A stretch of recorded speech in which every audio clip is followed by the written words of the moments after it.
Ako po si Richard, isa po ako sa volunteer nung panahon na nagkaroon ng sunog dito sa aming barangay. Bali, ito pong area na to, naabutan po ito ng FBM Foundation na sunog po lahat ng mga bahay. Kaya wala pong makikita talaga dito halos na mga pader o mga dingding na natira.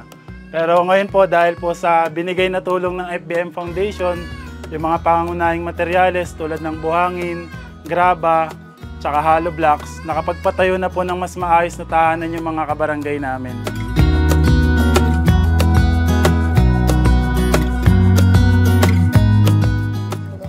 Hello po, ako po si Annalyn Arabis. Ako po yung isa po sa natulungan ng FBM Foundation. Tsaka nagpapasalamat din po ako kasi naayos na po yung bahay namin kahit papano. Malaking tulong po sa amin yung yung programa po nila. Tapos buntis pa po ako nung nasunugan kami.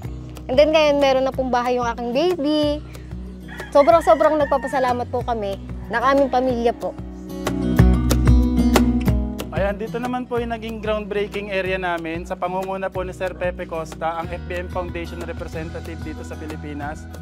Ngayon po marami na rin pong mas matataas na bahay pa at mas magaganda po kumpara po nung bago at nagkaroon ng sunog.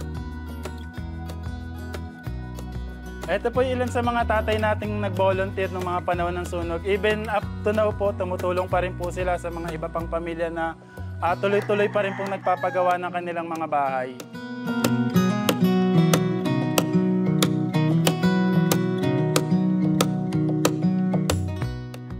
Papasalamat ako sa foundation ng FBM sa mga tulong na ibinigay sa amin nung kami po ay nasunugan. Dahil po sa mga materialis po na paunang binigay po nila na nakapagpatayo po kami ng bahay. Nabigyan po nila kami ng malaking tulong at malasakit.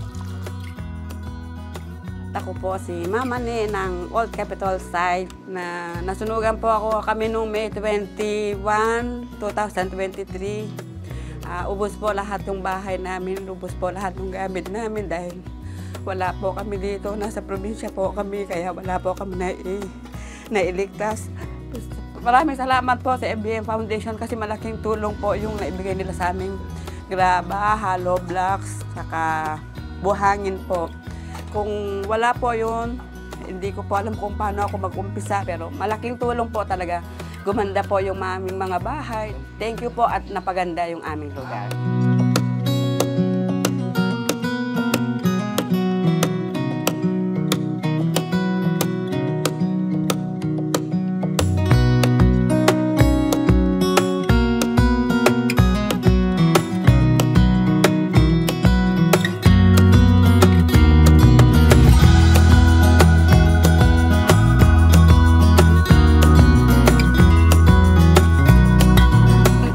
FBM Foundation. Thank you po FBM Foundation.